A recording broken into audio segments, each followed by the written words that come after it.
Goa Organics వారి skin care, hair care, wellness products కోసం AP, తెలంగాణలో డిస్ట్రిబ్యూటర్లు కావాలన్న వివరాలకు స్క్రీన్ పైన ఉన్న నెంబర్కి కాల్ చేయండి. కొడితే కొట్టాలిరా, సిక్స్ కొట్టాలి. ఆడితే ఆడాలిరా, సన్ రైజర్స్ లా ఆడాలి. ఏ టీం అయినా లెక్కలేదు, ఏ బౌలర్లైనా భయం లేదు. బంతి పడితే బౌండరీ బాదాల్సిందే.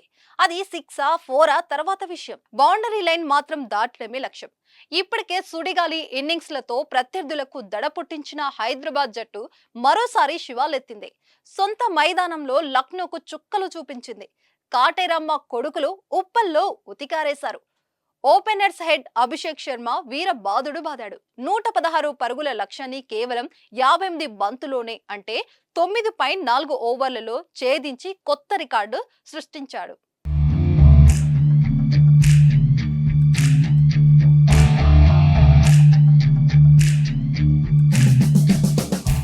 గ్యాలరీలో ఫ్యాన్స్ కి పిచ్చెక్కిపోయేలా ఎస్ఆర్హెచ్ ఆట సాగింది. మొదట బౌలర్లు లక్నోను 165 పరుగుల తక్కువ స్కోర్స్ కే కట్టడి చేయగా, ఛేదనలో హెడ్ అభిషేక్ శర్మలు చెలరేగారు. ఛేదనలో మొదటి ఓవర్ మాత్రమే నిదానంగా ఆడి 8 పరుగులు రాబట్టగా, తర్వాత నుంచి ఆకాశమే హద్దుగా రెచ్చిపోయారు.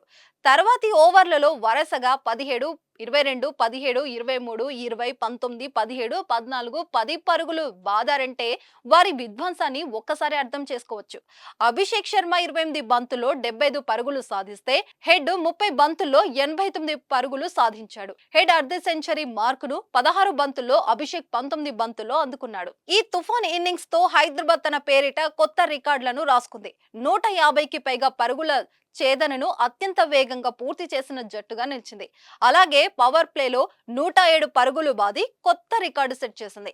6 ఓవర్లలో నమోదైన అత్యధిక రెండో స్కోర్ ఇదే. మొదటి స్థానంలోనూ హైదరాబాద్ జట్టే ఉంది. ఈ సీజన్ లోనే ఢిల్లీపై పవర్ ప్లేలో 125 పరుగులు చేసింది. ఇదే ఆటతో ఈసారి ఎలాగైనా ఐపీఎల్ ట్రోఫీని హైదరాబాద్ జట్టు దక్కించుకోవాలని అభిమానులు ఆశపడుతున్నారు. ఇక సన్ రైజర్స్ బాదుడుపై మీరేమంటారో ఓ కామెంట్ చేయండి.